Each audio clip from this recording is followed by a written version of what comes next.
Welcome to new TV Telugu. IPL 2026 season ప్రారంభానికి ముందు Chennai super Kings అభిమానులకు నిరాశ కలిగించే వార్త. ఆ జట్టు మాజీ కెప్టెన్, దిగ్గజ ఆటగాడు ఎంఎస్ ధోని గాయం కారణంగా టోర్నమెంట్లోని మొదటి 2 వారాలకు దూరమయ్యాడు.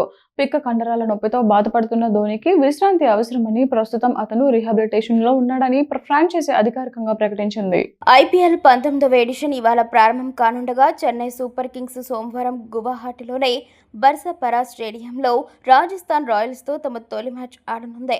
ఈ కీలక మ్యాచ్కు ముందే ధోని దూరం కావడం జట్టుకు పెద్ద దెబ్బగా మారింది. ఎంఎస్ ధోని పిక్క కండరాల గాయం నుంచి కోలుకుంటున్నారు. ఫలితంగా అతను ఐపీఎల్ 2026 తొలి 2 వారాలకు దూరమయ్యే అవకాశం ఉంది అని సీఎస్కే ఒక ప్రకటనలో స్పష్టం చేసింది. ఈ ప్రకటనతో అభిమానుల్లో ఆందోళన మొదలైంది. ఈ ప్రకటన వెలువడడానికి కొన్ని గంటల ముందే చెన్నైలోని ఎంఏ చిదంబరం స్టేడియంలో జరిగిన ప్రాక్టీస్ మ్యాచ్ వీడియోను సీఎస్కే పంచుకుంది. ఆ వీడియోలో 44 ఏళ్ల ధోని అద్భుతమైన ఫామ్లో కనిపించాడు.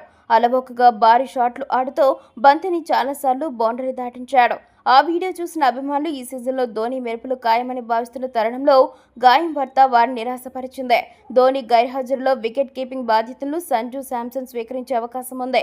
ఈ సీజన్లో ఆటగాళ్ల ట్రేడింగ్ సమయంలో రాజస్థాన్ రాయల్స్ నుంచి సంజు శాంసన్ను సీఎస్కే తీసుకుంది. అదే సమయంలో ఆల్రౌండర్లు రవీంద్ర జడేజా, శామ్ కరణ్లను వదులుకుంది.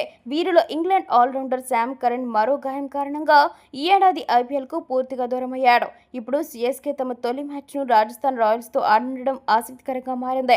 ఒకప్పుడు రాజస్థాన్ కెప్టెన్గా ఉన్న శాంసన్ ఇప్పుడు సీఎస్కే తరపున ఆడుతుండగా, సీఎస్కే కీలక ఆటగాడిగా ఉన్న జడేజా రాజస్థాన్ జట్టులో చేరాడు.